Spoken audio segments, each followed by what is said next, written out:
kujiunga na dhehebu fulani, hata kama ni la kilokole, upewi kuyashinda malango ya adui. Sio kwa kujiunga na mtumishi mkubwa wa Mungu ndipo utapewa kuyashinda malango ya adui.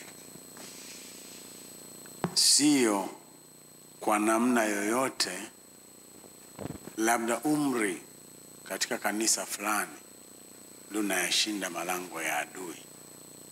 Ni kwa kumwamini Yesu kuwa Bwana na Mwokozi wa maisha yako. Tuliona moja kwa moja neno la Mungu ndivyo linavyosema. Lakini kwa ajili hiyo tukaja kuangalia, tukiendelea kutokea katika hiyo hoja, tukaja kwenye hoja fuatilizi ya pili ya kwamba kwa mujibu wa Warumi sura ya 1 mstari wa 16, Mtume Paulo akisema, sionei haya Injili, kwa maana hiyo Injili ni uweza wa Mungu uletao wokovu. Injili ya Yesu Kristo ndiyo uweza wa Mungu uletao wokovu. Nikasema statement vichache vya kutaka watu warudi kwenye fikra, kutafakari.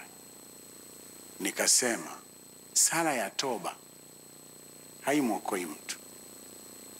Wako wengi tu waliosalishwa sala ya toba hawajaokoka, kwa sababu sala ya toba as itself haiokoi mtu. Kwa sababu Biblia inasema kwa moyo mtu huamini na kwa kinywa mtu hukiri ya kwamba Yesu Kristo ni Bwana.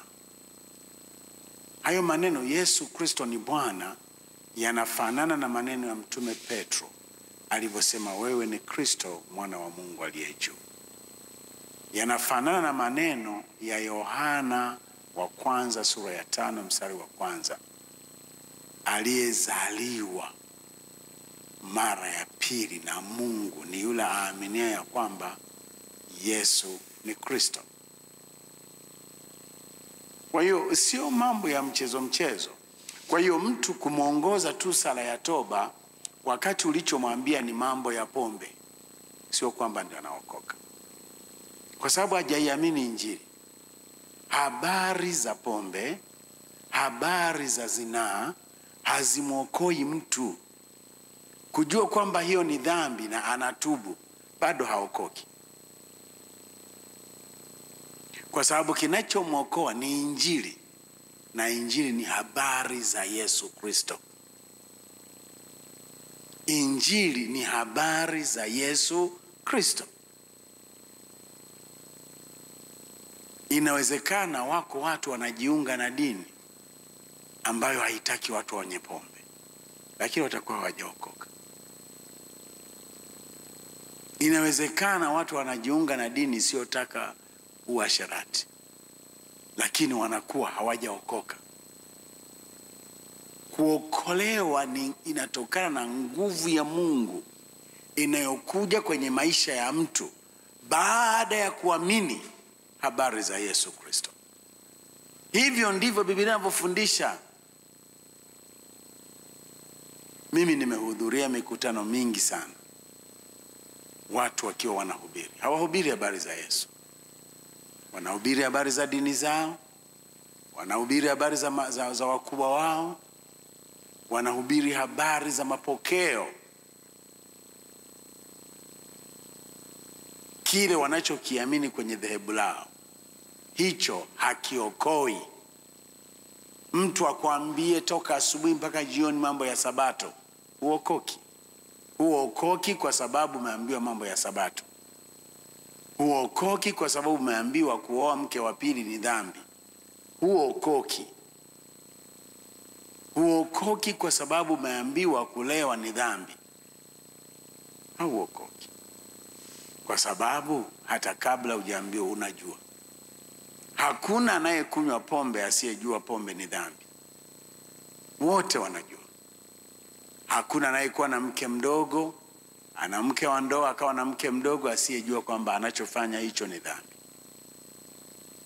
Hakuna asiyejua anavyodanganya ni dhambi. Kwa hiyo kusema tu habari hizo hakuokoi mtu, ila Injili ni uweza wa Mungu uletao wokovu. Injili ni uweza wa Mungu uletao wokovu. Kama mtu atatumia kuwapa taarifa watu kuhusu dhambi, iwafanye watafute msaada. Moyo wako unatamani kuacha hiyo dhambi, lakini unashindwa kwa sababu haiko nguvu. Sasa nguvu hiyo utaipata katika Kristo. Uwezo wa kubadilishwa utatokana na Kristo. Hilo ni swala lingine. Lakini kama mtu ataishia kwenye kuelezea tu dhambi, akaishia hapo, hiyo ni halfway. Na halfway does not work. Na ndio maana tuna watu wengi sana makanisani wanaodhani kwamba wataenda mbinguni kwa kutenda mema. Nataka nikuambie hivi, huendi mbinguni kwa kutenda mema, ila uamini Yesu kwanza, halafu yale ya kutenda mema yatakuwa yanashindilia. Nyumba yako umeshaijenga, unaishindilia iwe imara kwa kutenda mema. Wewe utakuwa tofauti gani na Muislamu sasa? Kama unaamini matendo mema ndio yanakupeleka mbinguni, hayakupeleki mbinguni.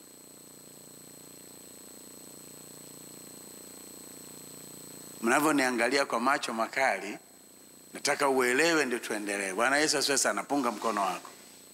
Punga mkono. Bwana Yesu asifiwe sana. Tuna vitu vingi tumevishikilia ambavyo wala havitatusaidia.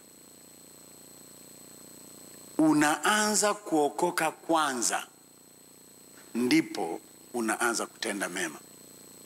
Na ndio maana hata mnaposhuhudia watu wengine wanashindwa kuelewa, na ndio maana wanaukataa wokovu, kwa sababu mnawashindiria na matendo mema kwanza. Matendo mema hayawapeleki watu mbinguni. Kinachowapeleka watu mbinguni ni kumwamini Yesu kwanza. Kwa hiyo unatakiwa uzungumze habari za kwamba wote ni wenye dhambi,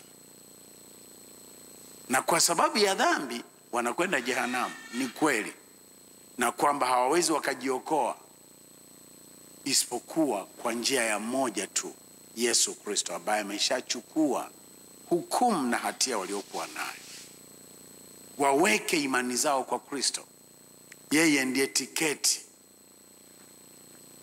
pin number, kwa maana ya milango ya kisasa ambayo haifunguliwi na ufunguo, inafunguliwa na pin number. Ili lango lifunguke inahitajika pin number, na pin number yenyewe ni Yesu. Nywila ni Yesu. Hautataja jina la apostol unayemwamini halafu ndipo lango lifunguke. Hamna.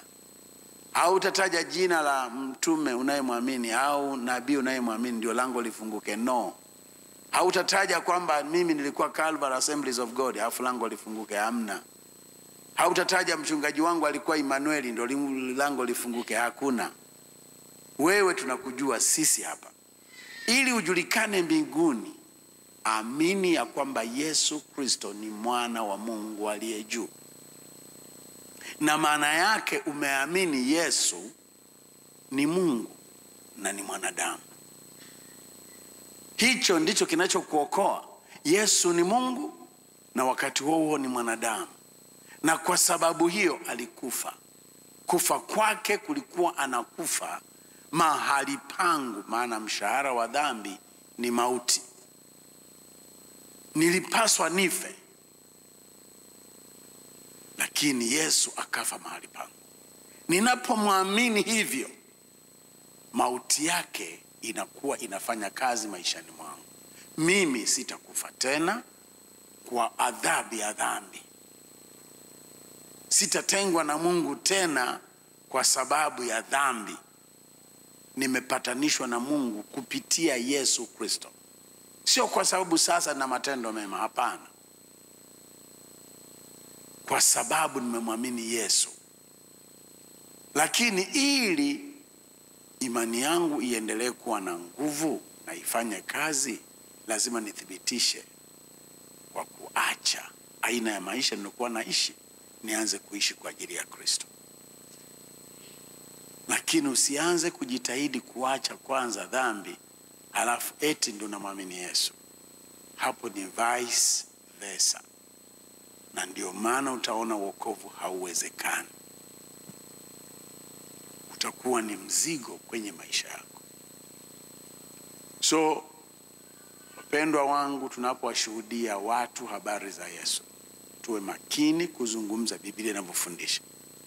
Tusifatishe tulivyofundishwa, hata kama tumefundishiwa kwenye makanisa ya kilokole, kwa sababu lazima tukiri kwamba baadhi ya wachungaji wetu hawajui Biblia.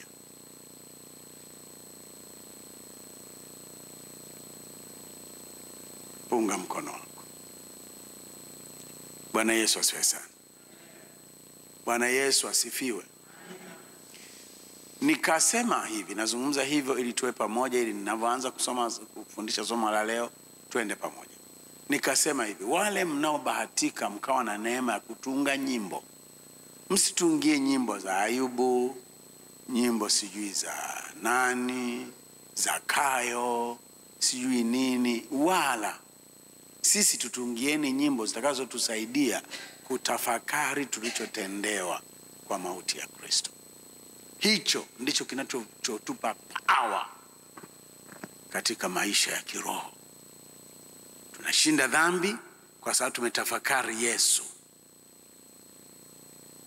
Tunashinda malaana yote sio kwa sababu tumeyawaza. Tumewaza Yesu alichotenda msalabani. Tunashinda magonjwa kwa sababu tunawaza na kutafakari Yesu. Kwa hiyo nyimbo iwe ni nyimbo inayotupa tafakari hiyo.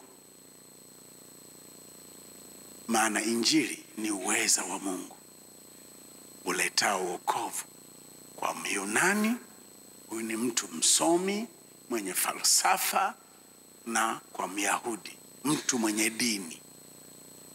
Awe ni mtu mwenye dini, awe ni mtu wa kawaida msomi, awe ni mtu wa kawaida sio msomi lakini ana mawazo yake ya kijadi na kimila, wote hao watamjua Yesu kwa injili. Watapata wokovu kwa injili. Maana injili ni uweza, ni nguvu, ni power inayombadilisha mtu akamjua Kristo, akamjua Mungu, akawa na wokovu. Somo la leo sitatafsiri wokovu, kwa sababu hilo nalo natakiwa niendelee kwa narudia. Watu wengi hata hamjui, pia hamuelewi maana ya wokovu. Unaposema nimeokoka maana yake nini? Hamjui. Kwa tutaendelea kufundishana hicho pia. Lakini leo tuendelee kwenye kuangalia. Hebu turudi tena. Kwanza nikupe kwanza andiko hili alafu ndio tuendelee. Angalia waraka wa kwanza wa Petro. Waraka wa kwanza wa Petro. Waraka wa kwanza wa Petro mtume.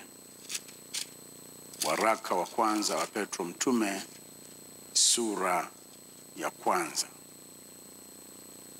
Waraka wa kwanza wa Petro mtume, sura ya kwanza. Tusome hapo.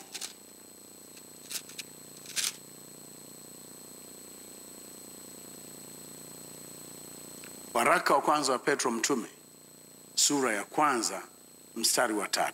Unasemaje? Ahimidiwe Mungu Baba wa Bwana wetu Yesu Kristo, ambaye kwa rehema zake nyingi alituzaa mara ya pili. Kwa rehema zake nyingi. sio kwa sababu tulijiunga na Calvary Assemblies, sio kwa sababu tulichagua kuwa tunasali kwa Emmanuel. Kwa rehema zake nyingi. Hata kubatizwa hakukuokoi. Kama utakuwa bado hujaamini, ubatizo haukuokoi. Unaweza kusema mimi kwa sababu nibatizwa maji mengi, mbingu ni lazima. Niliwapa mfano siku ya Jumanne. Wako dini tu pia za Kikristo zinazobatiza watu kwa maji mengi.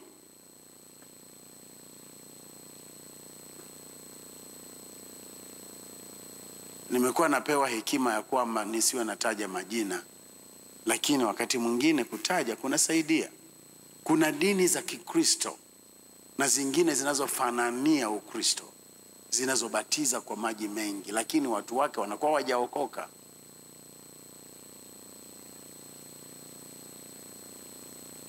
Sasa nisipotaja huwezi kuelewa. Napenda nitaje ili wewe unajua. Kwa mfano, wa Sabato, watu wanaoamua kujiunga nao hawajiungi nao bila kuwabatiza kwa maji mengi kabisa. Lakini huwezi ukaniambia wa Sabato wameokoka, na huwezi ukaniambia kwamba wa Sabato ni Wakristo. Kwa mujibu wa theology, wa Sabato sio Wakristo. Kwa nini? Emphasis ya imani yao si katika Yesu Kristo. Emphasis ya imani yao ni katika siku ya Sabato. Wakati sisi tunamwamini Bwana wa Sabato, wao wanaiamini Sabato. Na ndio maana jina lao ni Seventh Day Adventists. Watu wanaotetea na kusimamia juu ya siku ya 7 ya juma kuwa kwamba ndio siku ya ibada. Huu ndio msimamo. Lakini sisi tunazungumza habari za Yesu aliyesulubiwa. Mambo mengine yote hatujali sana. Bwana Yesu asifiwe sana.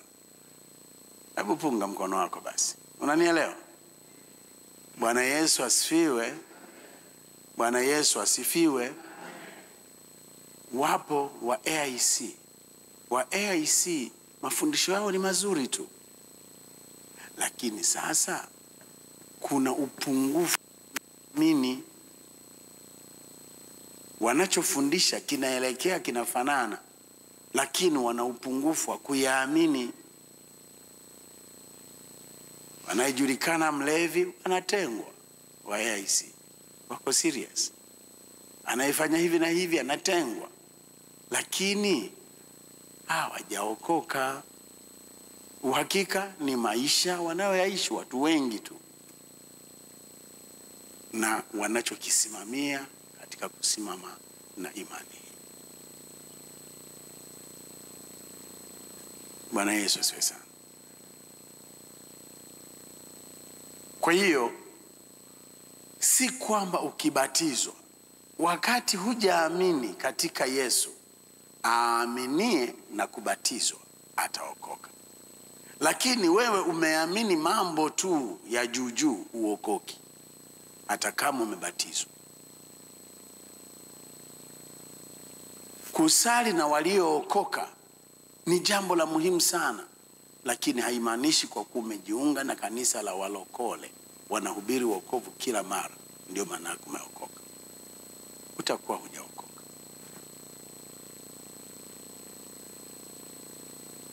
Kinachothibitisha ni wewe mwenyewe unajua maisha yako. Wachawi wa kukutafuta wanakupata. Wakifanya mambo wanaweza. Mambo ambayo yanatajwa ni mafao ya watu waliookoka, wewe kwako huwa hayapo. Ndio maana mfululizo unatafuta usaidiwe. Huwezi kuomba mwenyewe Mungu akasikia. Huwezi kuomba mwenyewe Mungu akasema na wewe. Hii ni dalili kwamba bado hujaokoka. Hata ninyi mnaoniangalia mtandaoni muelewe hicho ninachosema. Huokoki kwa sababu tu umejiunga kwenye kanisa la walokole, ukaanza na kuimba kwaya, Na kule wanaweza wakakupenda jinsi ulivyo, hakupa mpaka cheo. Wengine mpaka wamefika hatua ya kuwa wachungaji, hawajaokoka. Na akisha kuwa mchungaji, si lazima atapewa cheo. Anaweza kuna siku akawa na cheo. Kwa hiyo tusidanganyike sana sasa hivi kama wakati ule wokovu unaanza Tanzania. Walikuwa karibu wote wanakuwa makanisani wameokoka. Sasa hivi usidanganyike. Hata mnaotaka kuoa, usioe tu kwa sababu umemwona kanisani. Wakati mwingine kama huwezi kuomba ukapata kuelewa mambo kwa jinsi ya rohoni, wako wapendwa hapa, waulize. Usiwe na haraka haraka. Utaoa mchawi, unaweza kumkuta kanisani. Utaolewa na mchawi na unamkuta kanisani. Sio maneno mazuri kuyazungumza, lakini ndivyo tulivyo walimu. Nataka ufahamu wako upanuke, uelewe. Unakuta mtu kanisani anatendewa jambo la ajabu, anamkataa Yesu kwa sababu ya mtu. Nani aliyekupa garanti kwamba kila mtu aliyeko kanisani anaenda mbinguni? Wengine tunaendelea kuwahubiria, wataokoka, watamjua Mungu. Hatuwafukuzi kwa sababu tunataka waokoke wamjue Mungu. Kama Mungu ametuletea wako kanisani, kazi gani kuwafukuza tena halafu katafute watu huko nje? Waendelee kuwepo, tutawafundisha. Ndio maana mtu mwingine unakuja kanisani, huji kuabudu, wewe unakuja kuanza kufanya biashara kanisani. Unakopesha, unafanyaje? Na wakati unakopesha uniambii, umwambii mchungaji. Mnapoanza kudhulumiana ndio unakuja kwa mchungaji. Nani alikwambia watu wa kanisani watakuwa waaminifu? Kwa ukidhulumiwa, usitumie hiyo hali ya kudhulumiwa ndio kigezo cha kuliacha kanisa. Ilikuwa ni ujinga wako mwenyewe. Punga mkono. Ni kama maneno sio mazuri sana. Maneno mazuri mabaya. Lakini tuendelee. Amesemaje? Ambaye kwa rehema zake nyingi alituzaa mara ya pili ili tupate tumaini lenye uzima kwa kufufuka kwake Yesu Kristo katika wafu. Mungu alikuwa na rehema, lakini ili tuzaliwe mara ya pili ilihitajika nguvu, na nguvu yenyewe ni ya ufufuo. Ndio maana nasema huokoki kwa sababu tu umeongozwa sala ya toba, huokoki kwa sababu tu umebatizwa.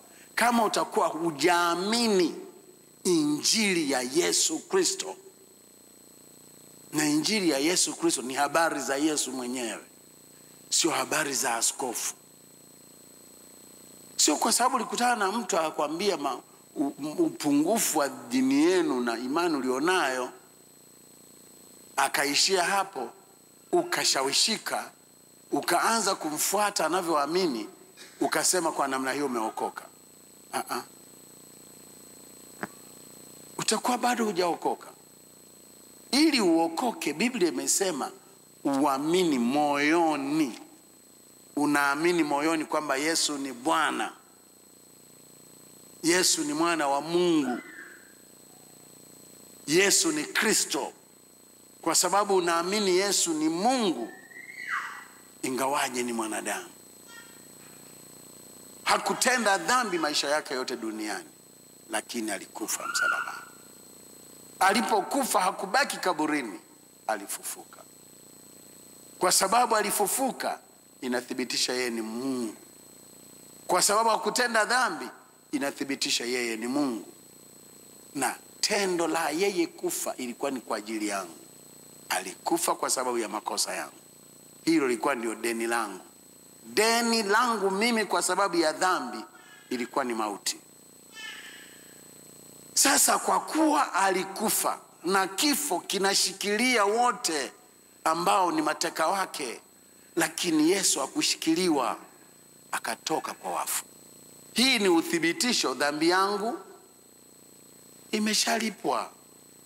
Ufufuko wa Yesu ni cheti cha uthibitisho kwamba mimi sina dhambi tena, ni mwenye haki. Na ile nguvu iliyomfufua Yesu kutoka kwa wafu inanipa kuzaliwa mara ya pili. Yani maana yake kuwa na maisha mapya. Mimi si yule niliyekuwa nimezaliwa na mama na baba nikaishi maisha ya namna fulani. Mimi sio yule. Mimi ni mwingine kabisa. Hata kama ukoo wangu ni wa watu wasiozaa, mimi sitakuwa kama wao. Hata kama ukoo wangu ni wa watu maskini, lazima wawe maskini, mimi sitakuwa kama wao. Hata kama waliingia agano na shetani la hiki na kile, halitanihusu, kwa sababu nikiwa katika Kristo ya kale yamepita, tazama yamekuwa mambo mapya. Mimi huyu naishi katika maisha ya upya wa uzima, in the newness of life. Sasa hiki kitu kinahitaji kijijenge ndani ya nafsi zetu, kisikie kila mara. Ukisikie kila mara. Lakini hapo takuwa sijakuweka vizuri bila kusoma hili andiko hapa, Yohana sura ya 7 mstari wa 37. Yani ningekuwa wala ambao nimezungumza nao Jumanne wanakuja tena. Lakini sasa sijui tatizo ni nini. Jumanne nimezungumza na watu, leo hawapo. Kwa hiyo ninachozungumza leo huyo wa Jumanne hata kisikia. Kwa hiyo muendelezo wa hoja za Jumanne haupo. Na wewe mwingine Jumanne uko hapo, lakini leo unasikia. Muendelezo wa hoja unakuwa mgumu, lakini Mungu mwema atatusaidia. Hiyo ndio shida na kuaga ya mchungaji mara nyingi. Ndio maana unakuta wakati mwingine unarudia masomo kwa sababu ya watu ambao siku fulani hawakuwepo. Lakini hebu angalia kitabu cha Yohana sura ya 7 mstari wa 37. Biblia inasemaje? Hata siku ya mwisho, siku ile kubwa ya sikukuu. Kwenye Biblia maneno ya namna hii yametajwa mara 3. Katika ile miaka 3 Yesu aliyokuwepo duniani, yakizungumzia siku ya Pasaka. Siku ile kubwa ya sikukuu, Yesu akasimama akapaza sauti akisema, mtu akiona kiu na aje kwangu anywe. Aniaminie mimi kama vile maandiko yalivyonena. Ndio maana kunakuta wengine wanamwamini Yesu na wanaamini kwamba kweli wanamwamini, lakini ni kwa mujibu wa kile wanachosema dhehebu fulani. Hamwamini Yesu kama neno la Mungu linavyosema, kwa maana ya maandiko. Hicho unachoamini ndivyo Biblia inavyosema kutoka mwanzo mpaka Ufunuo. Kwa mfano wewe unayeamini kwamba lazima Maria akuombee, ndivyo Biblia inavyosema, wakati hakuna ondoleo la dhambi bila Yesu. Sasa kama ondoleo la dhambi ni kwa njia ya Yesu, kuna ulazima wa kumwambia Maria, mimi ni mkosefu, wewe ni mama wa Mungu, uniombee ili nipate kusamehewa dhambi zangu. Maana yake ninamwamini Yesu, lakini si kama maandiko yanenavyo. Naheshimu sana jamani hizo imani za watu zote hizo, ila mimi natolea mifano ya waziwazi ili upate kuelewa. Bwana Yesu asifiwe sana. Usichukulie maneno yangu haya kama kuzodoa au kukashifu imani za watu, lakini nakutolea mfano halisi ili uelewe. Bwana Yesu asifiwe sana. Bwana Yesu asifiwe. Je, hicho unachoamini ni kama maandiko yanenavyo?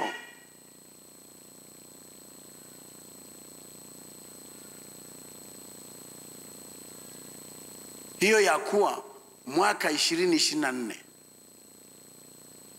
mimi nina laana, nikaombewa, laana ikaondolewa. Nikaja tena mwaka 2025 mimi nina laana, nikaombewa, laana ikaondolewa. Utakuja tena mwaka 2026 mimi nina laana, laana ikaondolewa. Hivyo namwamini Yesu kama maandiko yanenavyo. kule kuamini mfululizo kwamba mimi ni mtu mwenye laana. Is it biblical? Ndivyo maandiko yanenavyo?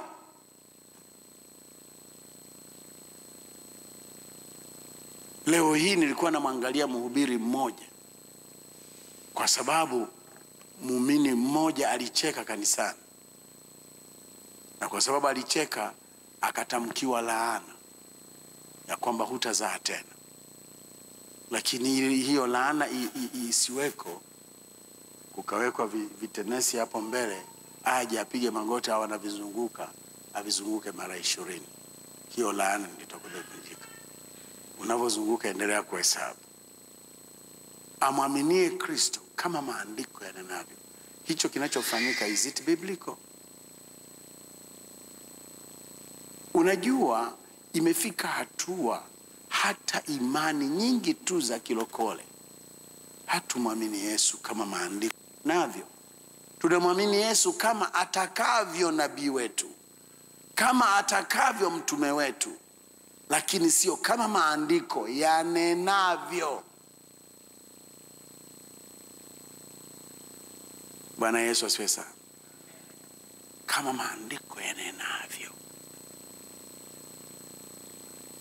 Na nilikuwa natafakari juzi pia neno, kumbe kazi ya kanisa wala sio hiyo ambayo mara nyingi mnatulazimisha tuifanye. Natumia neno mnatulazimisha, kwa sababu wengi mnakuja kanisani ili kuombewa upone, kuja kanisani ili kupata muujiza, wakati kazi ya kanisa ni kufundisha. Basi ndio kazi ya kanisa. Hicho nitafundisha siku nyingine. Lakini umeelewa hapo? Biblia inasema wewe hapo uamini habari za Yesu kama maandiko yanenavyo. Usikubali chochote anachosema mtu, hata kama ana cheo na anajulikana namna gani. Kama anachosema si kama maandiko yanenavyo. Haimaanishi umkosee nidhamu, haimaanishi umkosee adabu, lakini you don't buy in what he is speaking or teaching. Hukipokei tu moyoni mwako basi. Na ndio maana ni vizuri usome Biblia yako mwenyewe. Hata mtumishi wa Mungu Kulola ametangulia kwa Bwana alikuwa anapenda kusema, soma Biblia mwenyewe. Soma Biblia yako mwenyewe. Alielewa kwamba tatizo la watu wengi, hata Biblia tusomi, tunangojea tu kuombewa, tunangojea tu kuambiwa mambo, lakini hatui tumejifunza Biblia sisi wenyewe. Sasa tuendelee. Bwana Yesu asifiwe sana. Hiyo niliyozungumza ni kwa ajili ya kuwekana katika fikra zinazofanana, lakini pia nimeongeza hoja za Jumanne, lakini sasa ndio tunaanza somo letu la leo. Tulipokuwa tunaangalia, turudi tena kwenye kitabu cha Warumi sura ya 1 na mstari wa 16. Na ndio maana nitapenda sana ya mafundisho nayoendelea kuyafundisha uwe unakuwa na Biblia yako, kwa sababu waweza kuyafundisha popote. Haya ni mafundisho ambayo yana ukweli wake wote na yamefanywa utafiti.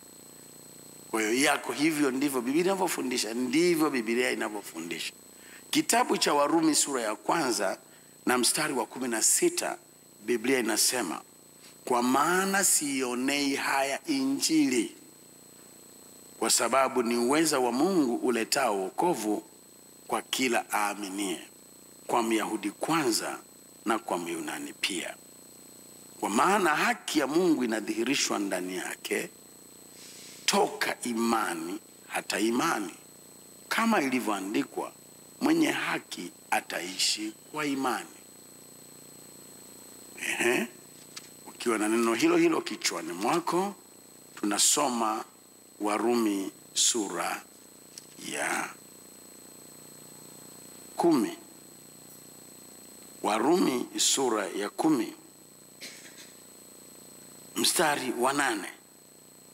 Lakini yanenaje? Lile neno li karibu nawe, katika kinywa chako na katika moyo wako. Yaani ni lile neno la imani tulihubiri hilo. Neno la imani tunalolihubiri. Kwa sababu ukimkiri Yesu kwa kinywa chako ya kuwa ni Bwana na kuamini moyoni mwako ya kuwa Mungu alimfufua katika wafu. Alimfufua katika wafu, maana yake utakuwa umeamini alikufa, akazikwa. Unaamini moyoni mwako kwamba alimfufua katika wafu, na unakuja unakiri kwa kinywa chako, wewe utaokoka. Sasa ile sala ya toba unafikiri wao imejengwa kwenye msingi gani? Kwenye msingi huu.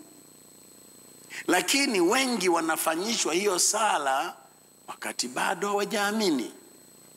Kwa hiyo hayo maneno ndio yale yanayosema mnaniabudu kwa maneno tu, haitoki moyoni. Anaposema wewe Yesu ni Bwana na kupokea wewe Bwana na Mwokozi wa maisha yangu, moyoni hajaamini. That becomes lip service, na mtu huyo haokoki. Lakini ukiamini moyoni na ukakiri kwa kinywa ya kwamba Yesu ni Bwana, wewe utaokoka. Kwa sababu umeamini ya kuwa Yesu alikufa na ukaamini ya kwamba alimfufua kutoka kwa wafu alipokufa. Umeamini wewe ndani ya moyo wako, na sasa unakiri kwa kinywa, wewe umeokoka. Umezaliwa mara ya pili, kama nilivyosema kwenye waraka wa Petro kwamba nguvu ya ufufuo inatufanya tuzaliwe mara ya pili, kwa sababu Mungu ni mwenye rehema juu yetu. Bwana Yesu asifiwe sana. Bwana Yesu asifiwe. Unaona, ndio anaendelea nasema, kwa maana kwa moyo mtu huamini hata kupata haki, na kwa kinywa hukiri hata kupata wokovu. Kwa maana andiko la nena, kila amwaminie hata tahayarika. Kwa maana hakuna tofauti ya Myahudi na Myunani, maana yeye yule Bwana wa wote, mwenye utajiri kwa wote wamwitao. Kwa kuwa kila atakayeliitia jina la Bwana, kuliitia jina la Bwana, kuliitia jina la Bwana kwa ajili ya mapungufu na madhaifu hayo, nguvu ya Mungu itakuja kwenye maisha yake, ataokolewa. Kwa maana hatukupewa wokovu katika jina la mwingine awaye yote, bali ni katika jina la Yesu Kristo. Hebu sema amina. Amen. Sema tena amina. Amen. Haleluya. Umeona? Sasa kila mara ninapozungumza habari za Yesu kufa na kufufuka, huwa natumia mfano wa yale maneno ya kitabu cha Mathayo sura ya 27 kuanzia mstari wa 45 mpaka mstari wa 55. Utaona hapo kwamba wakati Yesu anakata roho, pazia la hekalu lilipasuka.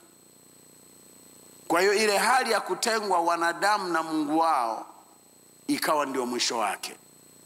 Lakini miamba ikapasuka, kumaanisha kwamba foundations, hata misingi ya dunia imebadilishwa kwa sababu ya mauti ya Kristo. Lakini na makaburi yakafunguka, yakabaki hivyo hivyo yamefunguka, mifupa ndani, wafu wako huko, na wasingefanya chochote Wayahudi. Kipindi hicho cha siku 8 ni kipindi cha Sabato. Haikuwa Sabato ya Ijumaa, ni kipindi cha Sabato ya Pasaka. Usidanganyike kadhani Sabato ile iliyokuwa inazungumzwa ilikuwa ni Sabato ya Ijumaa kuamkia Jumamosi. Yesu hakufa Ijumaa. Alikufa kabla kwa sababu alikaa kaburini siku 3, mchana na usiku. Ila Biblia inasema wazi alifufuka Jumapili alfajiri. Sasa ukihesabu Jumapili alfajiri kurudi nyuma ili ziwe siku 3, mchana na usiku, haiangukii Ijumaa. Inaangukia Jumatano au Alhamisi kutegemea na unavyohesabu siku zako. Ili ziwe siku 3 mchana na usiku, Yesu alikufa Jumatano. Na inaitwa siku kuu, high day, kwa sababu ilikuwa siku ya Pasaka.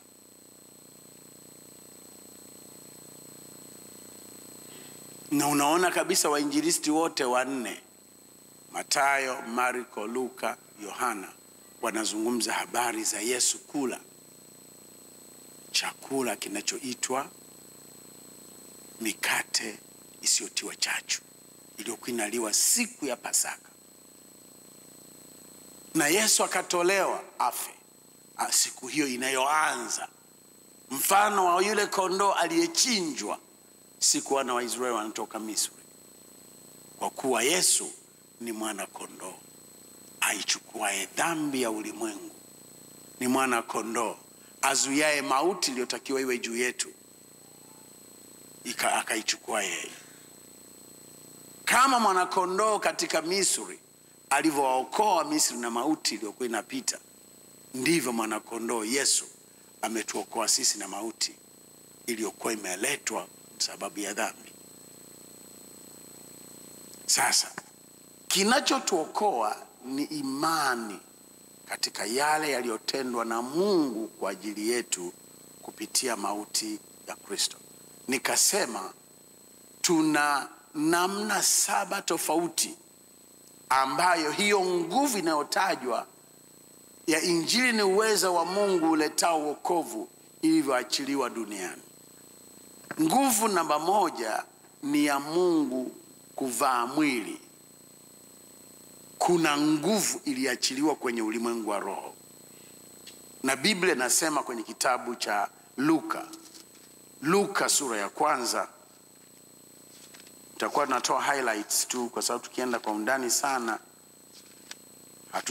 hatutamaliza, lakini wengine lazima tusome kwanza darasa la 1 ili tuje tusome darasa la 2, tuje tusome darasa la 3, ndio tunavyoelewa.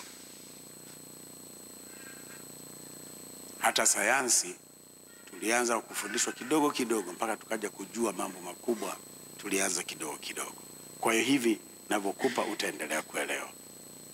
Biblia inasema katika kitabu cha Luka sura ya 1 mstari wa 30, nianzie mstari wa 30. Malaika akamwambia, usiogope Mariamu, kwa maana umepata neema kwa Mungu. Tazama, utachukua mimba na kuzaa mtoto mwanamume, na jina lake utamwita Yesu. Huyu atakuwa mkuu, ataitwa mwana wa aliye juu, na Bwana Mungu atampa kiti cha enzi cha Daudi baba yake. Ataimiliki nyumba ya Yakobo hata milele, na ufalme wake utakuwa hauna mwisho. Mariamu akamwambia malaika, litakuwaje neno hili, maana sijui mume? Malaika akajibu akamwambia, Roho Mtakatifu atakujilia juu yako, na nguvu zake aliye juu zitakufunika kama kivuli. Kwa sababu hiyo, hicho kitakachozaliwa kitaitwa kitakatifu, mwana wa Mungu. Kulikuwa na nguvu zimeachiliwa katika ulimwengu wa roho wakati neno ana incarnate kuwa mwili wa mwanadamu kwa kutumia tumbo la Mariamu. Nguvu hiyo hufanya kazi katika maisha ya kila atakayeamini sasa kwamba Mungu ni kweli alifanyika mwanadamu. Kwa hiyo ni Injili kuzungumza kwamba Mungu asiyeonekana, mwenye uwezo usio na mwisho wala mpaka, asiyeweza kutafutikana katika habari ya ufahamu wake, Mungu aliyeumba mbingu na nchi, asiye na mwanzo wala mwisho, alivaa wanadamu, akawa mwanadamu kweli. Yesu Kristo. Yesu Kristo sio tu ni Mungu mwana, halafu kuna Mungu Baba pembeni, halafu kuna Mungu mwana pembeni. Yesu Kristo, tusome, sitaki kukuchanganya, lakini nataka kukupa ufahamu wa ziada, kwa sababu wengine hatusomi maandiko vizuri, na ndio maana tunaanza kubabaishwa na watu. Soma pamoja na mimi kitabu cha Wakolosai. Wakolosai sura ya 2.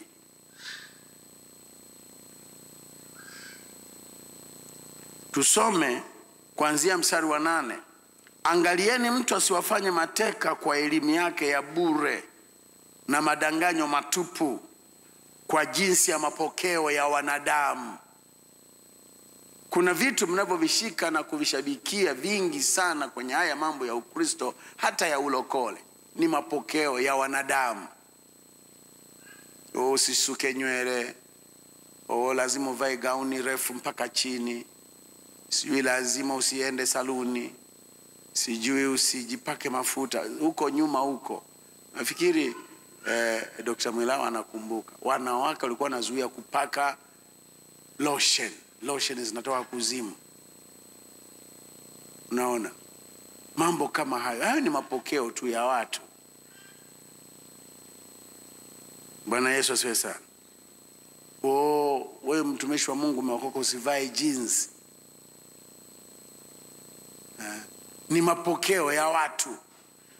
Ukiwa kanisani mwanamke usipofunga kitambaa, malaika wakuhudumii. Ni mapokeo tu ya watu. Unaona? Yaani kuna vitu vingi tunadhani huo ndio wokovu, lakini hayo ni nini? Ni mapokeo. Anaendelea anasema, kwa jinsi ya mafundisho ya awali ya ulimwengu, wala si kwa jinsi ya Kristo. Maana katika yeye unakaa utimilifu wote wa Mungu kwa jinsi ya kimwili. Yesu huyu mwanadamu, Yesu Kristo, utimilifu wote wa Mungu unakaa ndani mwake kwa jinsi ya kimwili. Usiseme tu Mungu mwana ndio humo yumo Yesu, ndio yumo kwa Yesu peke yake. Utimilifu wote wa Mungu, the fullness of the Godhead, ndio Biblia Kiingereza nasema, kwa utimilifu wa uungu wote uko ndani ya Yesu. Ndivyo alivyokuwa anafanyika mwili.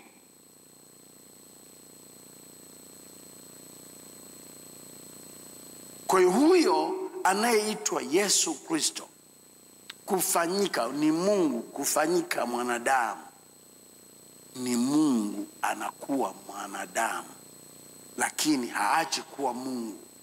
Ndiyo hiyo kitu imeleta uweza fulani ukatujilia.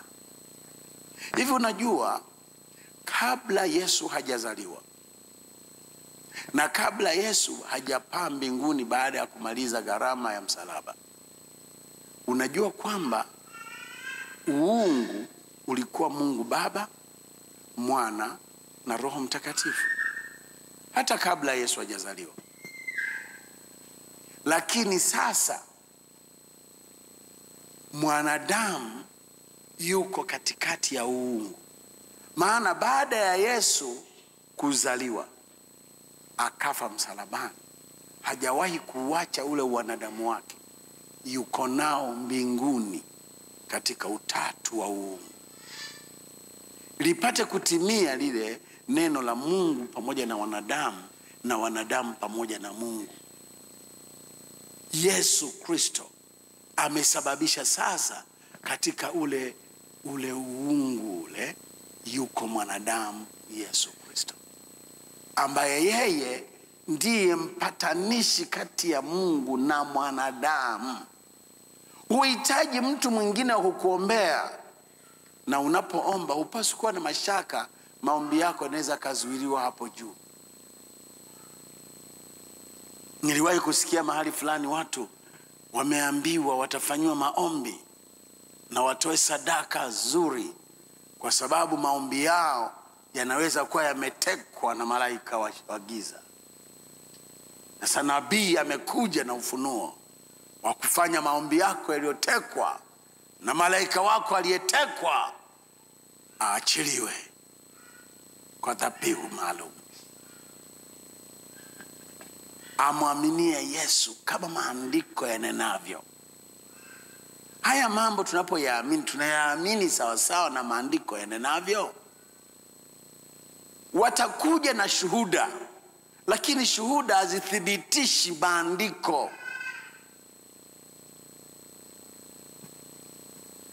Wewe umwamini Yesu kama maandiko yanenavyo. Maombi yako hayahitaji wala kuwa ya sauti kubwa, hayahitaji na malaika wa shetani, sijui mkuu wa Uajemi, wakati wewe hauko Uajemi, atayateka maombi yako mahali.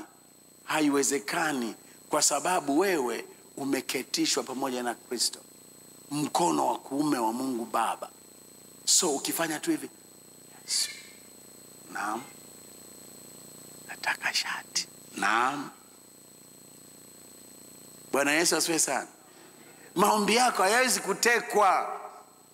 Yanatekwa wapi? Bwana Yesu asifiwe sana. Maombi yako hayafanyi nini? Hayatekwi, kwa sababu umeketi mkono wa kuume wa Mungu Baba. Halafu na ile fikra ya kuogopa wenye mapepo na wenye majini na majini yenyewe na mapepo yenyewe, hata na shetani mwenyewe, sijui tunaitoa wapi? Kwa sababu baada ya Yesu kufufuka, ndio maana nimesema injili ni mambo 7, na mojawapo ni kufufuka kwa Yesu. Wakati anafufuka, tulifufuka pamoja naye.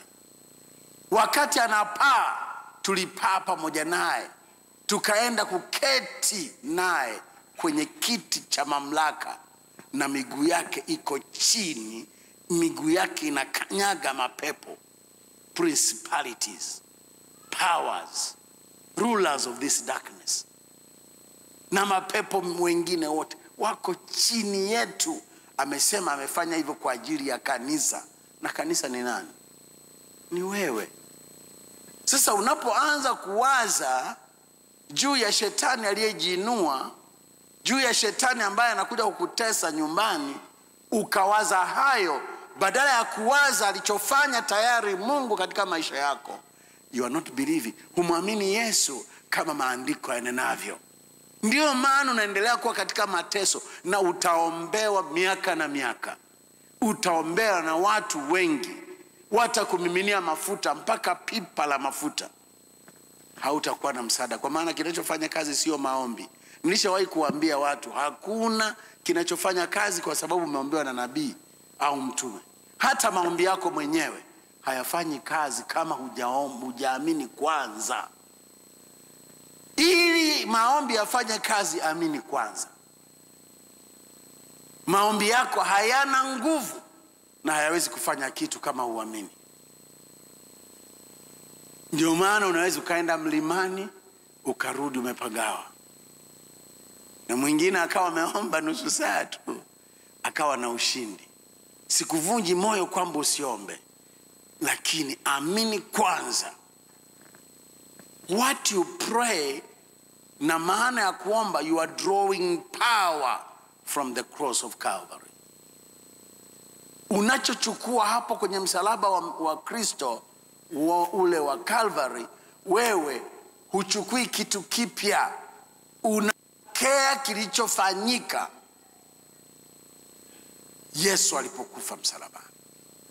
Hebu sema amina. Sema tena amina. Bwana Yesu asifiwe sana. Kwa tusijidanganye. Na watu wengine wanaposoma Waefeso 6 watakwambia maombi ni silaha kubwa. sio silaha. Maombi haijawahi kuwa silaha, na usijidanganye, maombi sio silaha. Kwa sababu wako watu wanaomba, lakini maadamu wanaomba nje ya neno, hayo maombi yao hayajawahi kuwasaidia, hayajawahi kuwasaidia. Mimi nimekuwa kwenye Ukristo wa wokovu sasa ni miaka zaidi ya 40.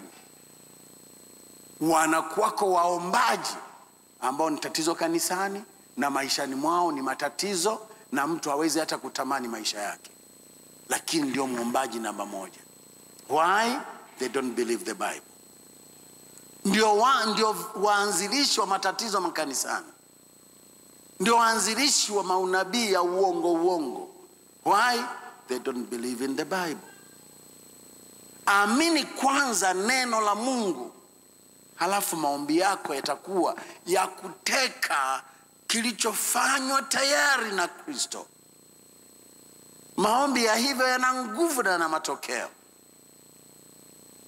Lakini maadamu tu unaomba halafu uchukulie maombi kwamba ndio silaha, hamna kitu. Silaha ni nini ambazo zinatakiwa zimetajwa hapo kwenye hicho kitabu cha Efeso 6? Silaha zimetajwa na zote ni silaha za ulinzi. Moja ndio silaha ya kupambana, neno. Lakini akasema hizo silaha zote zinafanya kazi kwa njia ya maombi. Umeona hapo? Sio kwamba yale maombi ndio silaha. Soma Biblia yako vizuri. Sio kwamba yale maombi ndio silaha, ila maombi ndio yanafanya zile silaha zifanye kazi. Neno la Mungu litafanya kazi kwa sababu umeomba. Dirii ya haki italinda moyo wako kwa sababu umeomba. Chapeo ya wokovu itafanya kazi kwa sababu umeomba. Ngao ya imani itafanya kazi kwa sababu umeomba. Lakini neno la Mungu litafanya kazi likamfyatua yule mtu anayepambana na kazi yako ofisini. Litamfyatua yule mtu anayekuja kukalia bidhaa zako pale dukani unapouza, pale sokoni unapouza. Jini anayetumwa kuharibu biashara yako atafyatiliwa mbali na nguvu ya maombi yako, kwa sababu umelitaja neno, umeliamini neno, umelitamka. Tamka neno wakati unaomba, sio tu vilio. Tamka neno. Ukiuambia mlima huu ng'oka ukatupe baharini, mlima utang'oka. Ukiuambia mti huu ng'oka ukatupwe, mti utang'oka. Unauambia. Lakini Mungu, unaona huu mti unanitesa sana. Unaona nanyanyasika sana na huu mti, una miiba, upepo ukipiga unanibamiza na utokwa damu. Huu mti Mungu, naona. Mungu anangoja. Huyu amelia na kuomba, tena amefunga siku nzima, lakini hajasababisha kitu. Lakini anayeomba neno la Mungu atasema, kila mti umesema nitakaotaka ung'olewe, huu mti nasema ng'oka kwa jina la Yesu, katupe baharini. Mti anaweza akawa mwanadamu anayekuwa masumbufu kwenye maisha yako. Unasema huyu, ili makusudi yako Mungu yatimie kwenye maisha yangu, lazima ng'oke. Hapa ofisini ang'oke. Hapa hiki na hiki ang'oke. Mungu anamwoa. Unachosema hicho ndicho kinachofanya kazi. Unga mkono wako. Umeelewa? Bwana Yesu asifiwe sana. O Mungu, huyu baba akifa watoto wake watatunzwa na nani? Huyu baba akifa mke wake ataishije? Na mimi mwenyewe alikuwa ananifaa sana, Mungu mwangalie, unalia, lakini hufiki hatua ya kufanya kinachotakiwa. Unatakiwa uanze na toba kwa ajili yake. Ukijua wewe una ushirika mzuri na Mungu, unaanza na toba kwa ajili yake. Mungu msamehe huyu mtu, na simama mahali pake, rehema zako ziwe juu yake. Sasa kama neno lako linavyosema, mwenyewe uliutoa udhaifu wetu na kuyachukua madhaifu yetu. Natamka kwa kazi aliyofanya Yesu, madhaifu katika mwili wa mtu huyu yaondoke. Angalia neno lako Mungu, waendao kuzimuni hawatakusifu. Huyu akiwa hai, akipona, atakuwa sababu ya wewe kutukuzwa. Mwinue, mtoe kwenye mauti hii ili wewe utukuzwe kwa jina la Yesu. Maana amini ulichofanya Yesu, mateso yako ya msalaba yaling'oa magonjwa. Damu yako imetuokoa na kila kitu tulichopokea kutoka kwa baba zetu, mienendo mibaya tuliyopokea kutoka kwao, hata kama itakuwa ni roho za ukoo zinamfuatilia. Damu yako ilimwagika ili mtu huyu pia aokolewe. Kama mimi uliniokoa, kwa nini usimwokoe yule? Naomba kwa njia ya kumponya iwe ndio njia ya kumfanya akujue. Ataokoka ukishamponya. Naamini atakutumikia ukishamponya. Maombi ya namna hiyo ndio maombi. Lakini ukilia tu, umeishia na kulia tu, labda ni mume wako ananipiga sana, Mungu unaona mimi ni mtumishi wako, lakini anakuwa ananipiga. Sasa ananipiga Mungu, yaani mwangalie Mungu. Sasa nimwangalie, ndio ninamwangalia hivi.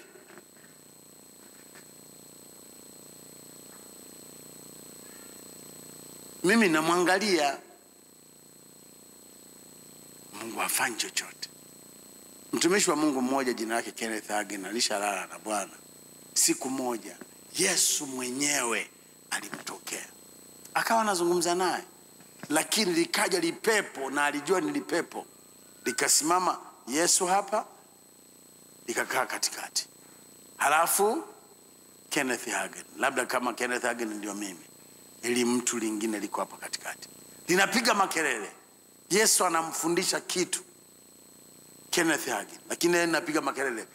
Linapiga makelele, hasikii vizuri kinachozungumzwa. Baadaye akasema, Yesu, huoni hili pepo linazuia mimi nisikusikie unachonifundisha? Akasema, it's not my business. I gave you the authority. Sio kazi yangu tena. Nilishakupa wewe mamlaka. Hivi mnajua hayo mambo mengi mnayohangaika nayo, nilisema Jumanne, nikasema badala ya kunipiga mawe kwa kutokuelewa, fungua akili yako. Hivi unadhani kweli Yesu anataka wewe, kuna kongamano Dar es Salaam, uende Dar es Salaam upewe maji? Haya, kongamano utakuwa Mbeya, uende Mbeya upewe mafuta. Kuna kongamano Mwanza, uende Mwanza upewe sijui nini. Mitume mbalimbali na manabii mbalimbali nao waamini. Hivyo ndivyo Mungu wako atakavyokuwa anataka? No way, sio hivyo. Tukiwaambia hivyo anapinga mtu fulani. Hamna yeyote anayepingwa hapa. Na kupanua ufahamu, Yesu hataki wewe uwe hivyo. Wewe ndiye unapaswa kwanza watu wengine wakutegemee. Bwana Yesu asifiwe sana.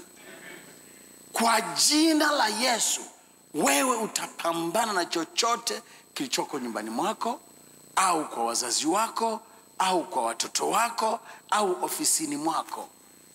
Wewe kweli uwe ni mtu ambaye unafika ofisini unajua kuna mapepo, uanze kuona mwagia maji. Wewe ni kweli inafanya kazi kwa watu wengine ambao ndio wanaanza imani na haina shida yoyote kwao, lakini wewe hapo unatakiwa kumevuka hatua nyingine. Wewe hapo ndio ulikuwa unapaswa pia, kama kuna watu wengine wana shida, ungeweza kuomba basi hayo maji ukawapa.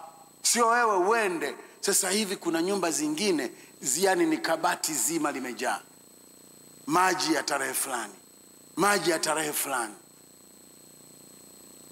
Jamani, hatutakuwa tunamjua Mungu kwa jinsi hiyo. Bwana Yesu asifiwe sana. Na ni afadhali wewe, wengine waliotoka kwenye uchawi sio rahisi sana kuwaaminisha wakaelewa kama hicho wanachofanya pia sio uchawi tena, kwa sababu kinafanana tu na mambo ya uganga na ushirikina. Ila wewe hapo, nilisema Jumanne, kabla ya kuanza kuona vibaya, wewe anza kuelewa lengo la huyu baba anavyotuambia ni nini. Mimi nataka wewe usimame katika imani, kwa sababu kiushindacho ulimwengu, dhambi, magonjwa, mapepo, uchawi, kinachoshinda mambo hayo sio haya mafuta tunayowapaka. Nikawambia hata mimi si mnaona nawapakaga mafuta. Napozungumza hivyo simaanishi kwamba sijui nini. Kinachoushinda ulimwengu sio haya mafuta. Kinachoushinda ulimwengu sio chochote nitakachopata ufunuo nao nikupe.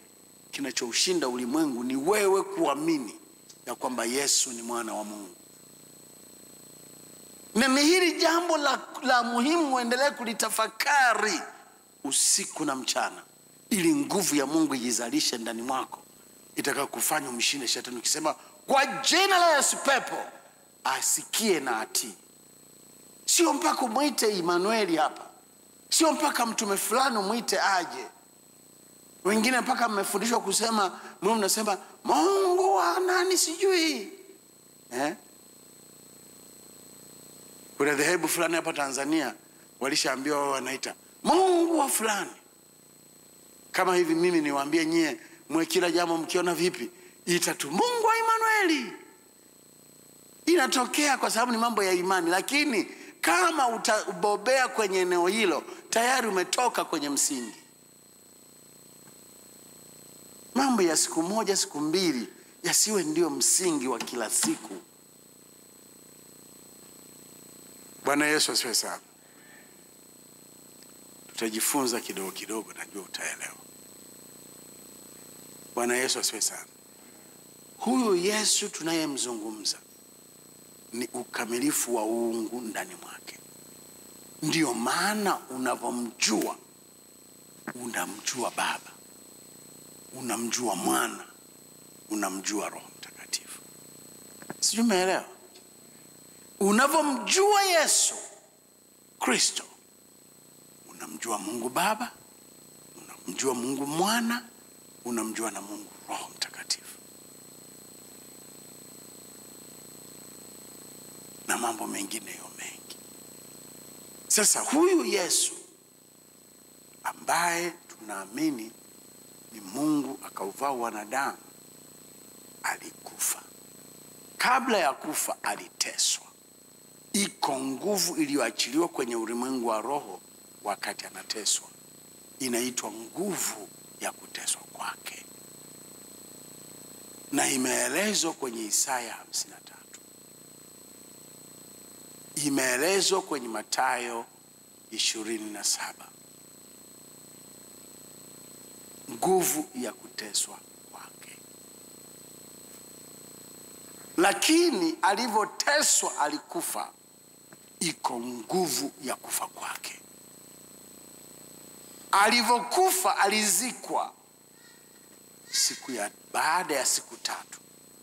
Tunapenda kusema maneno ambayo hayamo kwenye Biblia. Tunasema akafufuka siku ya 3. Hilo neno tumefundishwa na Wakatoliki. Lakini Yesu alifufuka baada ya siku 3. Hebu tujizoeshe sasa kama maandiko yanavyo. Baada ya siku 3 akafufuka. Siku ya Pasaka niliwasomea hayo maandiko. Mnayakumbuka? Niliwasomea. Baada ya siku 3 Yesu akafufuka. Alivyofufuka baada ya siku 40 akapaa juu. Na penyewe kwenye kupaa kwake kuna nguvu imeachiliwa. Imetajwa kwenye kitabu cha Waefeso 4. na baadaye akaketishwa mkono wa kuume wa Mungu Baba. Imeelezwa kwenye kitabu cha Waefeso 1.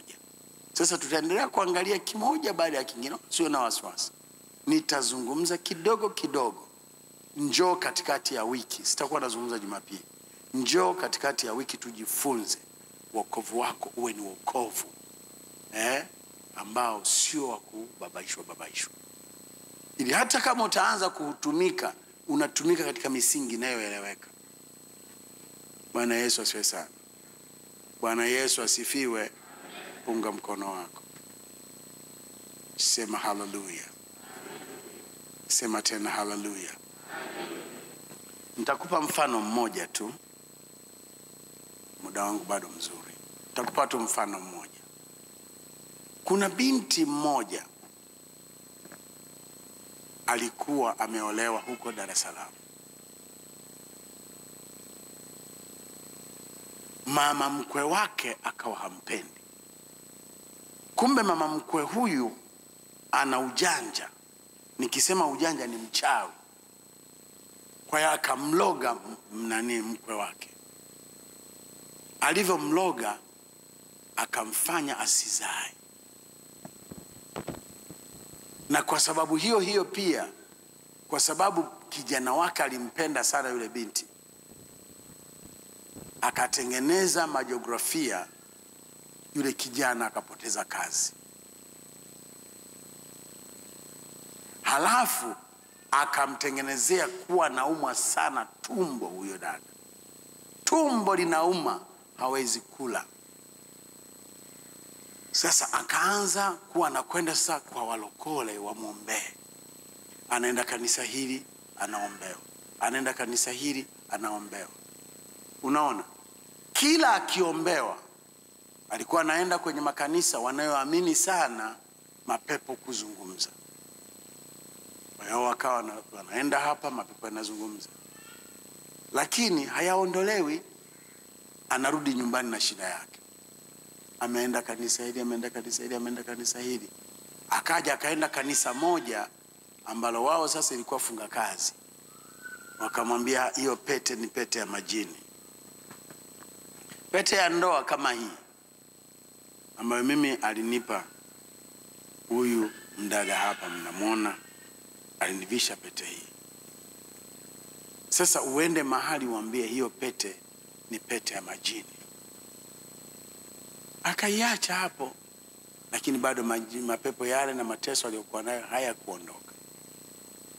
She suffered 9 whole months.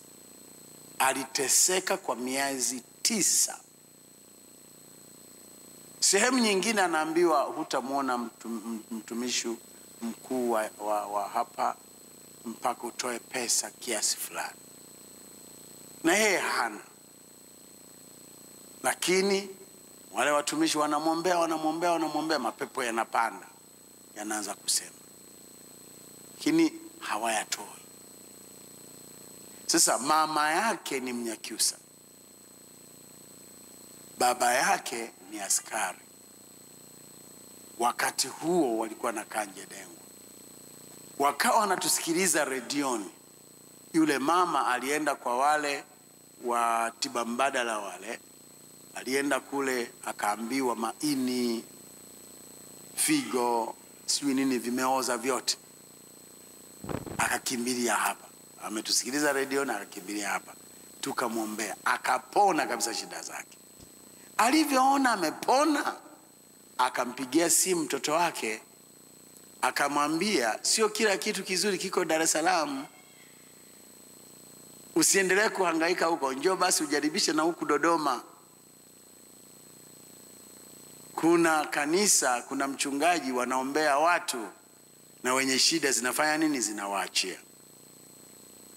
Sasa mimi na kutolea mfano huu iuelewe nilichokuwa nasema hapa kiuhalisia wake. Alivyokuja nilimfundisha Yesu aliyesulubiwa. Kwamba alivyosulubiwa tani ameharibiwa.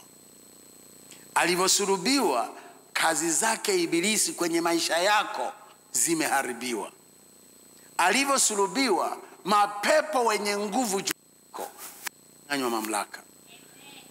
Hawana mamlaka. Yesu alivyosulubiwa, dhambi zako zimefutwa. Huna dhambi yoyote. Na Yesu alivyosulubiwa, akateswa, magonjwa aliondolewa, na laana na zenyewe zikafutwa. Laana zitokanazo na Torati na laana zitokanazo na maneno ya watu. Laana za maneno ya watu ndio huo uchawi, hivyo navyo viliondolewa kabla hata hujazaliwa. Kwa hiyo hayo unayoyaona yapo kwa sababu hujajua hiki nilichosema. Ndio maana hizi zinaitwa habari njema. Amini. Ananiangalia, haelewi namwambia nini. Ni kinyume na alivyokuwa anaambiwa huko, najua. Nikamwambia amini. Nilikuwa naongea naye pale kwenye varanda pale. Walipofika sasa wakati naona sasa ameamini, ndio nikamwambia, neno linasema, wa Misri uliowaona hutawaona tena. Haya mateso uliokuwa nayo hutayaona tena. Umeamini hiki Yesu alifanya? Ndio. Umeamini Yesu alifanya hiki? Ndio. Sio kwa ajili ya mtu mwingine, kwa ajili yako? Ndio. Basi twende nikakuombea. Nikamleta hapo, nikaanza kumwombea. Wakati naanza kumwombea, akaanza kufanya. Nikamwambia, sitaki hayo, kwa sababu wewe hayo umefanya sana huko. Umenieleza mwenyewe miezi 9 wanakuombea, ulikuwa na juu unajinyonga nyonga hivyo, unapiga makelele, unafanyaje? Mimi sitaki hivyo. Si umeamini nilichosema? Ndio. Sasa yakatae hayo yote, kwa sababu yeye aliambiwa kwamba umepewa majoka 3 yako tumboni. Sasa nikamwambia, hutaona majoka yanatembea hapo, na mimi sina hayo maombi ya leo hii, sina maombi hayo ya kukuombea nyoka wadondoke waanze kutembea tuwaue ndio ujue umepona. Amini hili neno nilizokuambia. Akasema ndio. Sasa kataa kwamba hayo mambo yote huna, kwa sababu Yesu alishayaondoa hata kabla hujazaliwa. Toka ndani ya nafsi yako. Kataa. Unajua alivyonielewa, akaacha kufanya alivyokuwa anafanya. Nikamwekea tena mkono, nikamtamkia, halafu akafanya tu hivi. Ndio mwisho. Kuna kitu kilimtoka. Basi tumbo. Sasa mchungaji, ajabu, unajua sasa hivi napata njaa. Nilikuwa siri kabisa. Nikamwambia, sasa unaenda utazaa, unatunga mimba mwezi huu, na mume wako anapata kazi. Akampigia simu mama yake. Ulivyo, unajua mama, huwezi kuamini, yaani kweli sasa hivi leo na njaa. Akamwambia, sasa chukua chakula hapa. Akasema hapana, nakuja tu kula nyumbani. Huyo akaenda nyumbani, akala chakula, alikuwa hali. Ninamaanisha nini? Tatizo letu tunataka kuamini kwanza tunayoyaona, na mambo mengine tunayoambiwa ni ya uongo. Sio Biblia inavyosema, aaminie kama maandiko yanavyo, mito ya maji ya uzima itabubujika ndani mwake. Huo ndio wokovu. Hivyo unajua nini kilitokea? Ameenda mwezi huo huo mume wake akapata kazi. Akapata nini? Kazi. Ametoa pesa, hakutoa hata shilingi. Na mimi nimeweka utaratibu huo kuendelea kuthibitisha kwamba sio ile hela anayoitoa ndio inayosababisha. Sasa mwenye akili, unakwenda huko nyumbani, unaelewa Mungu amenitendea, unarudi kutoa sadaka ya shukrani. Sasa huwa hawakumbuki hilo ni juu yao na Mungu wao. Na sisi pamoja na kwamba tuna mahitaji, Mungu atatujibu kwa upande mwingine. Bwana Yesu asifiwe sana. Bwana Yesu asifiwe sana. Umenielewa? Umenielewa? Yule dada alivyoenda, mwezi ule ule akaconceive, mwezi ule ule mume wake akapata nini? Kazi. Maumivu kushine hayakurudi tena. Umeelewa mtu wa Mungu? Wala sikumpaka mafuta. wala sikumfanyia chochote kingine. Sasa mimi nataka tuwe kwenye msingi huo, liamini neno la Mungu. Unapowahudumia watu, waaminishe neno la Mungu, na neno lenyewe sio hayo mambo mengine, ni mapokeo tu. Unawaambia, waambie kuhusu Yesu aliyekufa akafufuka, akamshinda shetani, akashinda mapepo. Mwambie hayo, kwa sababu tukimwelezea mambo mwingine. Alikuja hapa aliniambia, yani mimi nataka unifanyie huduma kubwa kwa sababu nilikotoka. Nikamwambia, kwa hiyo wewe unajua tayari kinachotakiwa kufanyika, nenda kakifanye mwenyewe. Kuna mtu huwa anaenda kwa daktari akamwambia, nipe sindano Cristapen, nipe na sindano ya malaria, ndio anafanya hivyo. Unajua kinachotakiwa kufanyika, kafanye mwenyewe. Lakini kama umekuja na shida, sikiliza ninachokuambia. Kwa sababu unajua kwa nini mpaka wanajua kinachotakiwa kufanyika? Wamepita huko na huko. Sasa wanadhani tutafanya hivyo hivyo na sisi. Hapana. Tunataka tuliamini neno la Mungu. Hebu sema amina. Naomba usimame.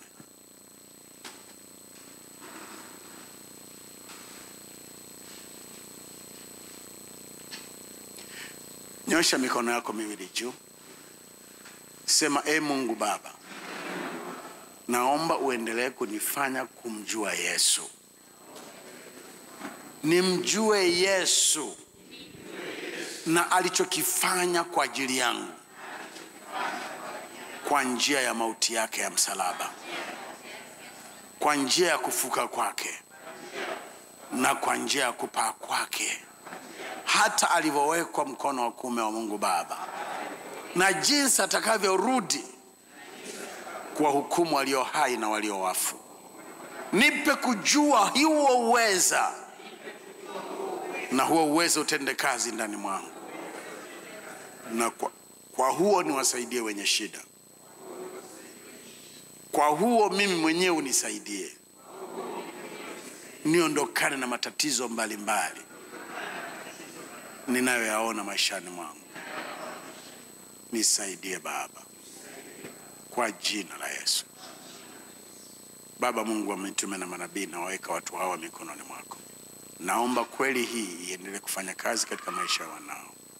Tengeneza Baba watu wakuu, majitu ya imani itakayotenda mambo makubwa katika dunia ya sasa, kwa kuliamini neno lako, kwa sababu halijawahi kupungua nguvu toka ulipoliachilia, na umekusudia litimilize ulicholituma kutenda.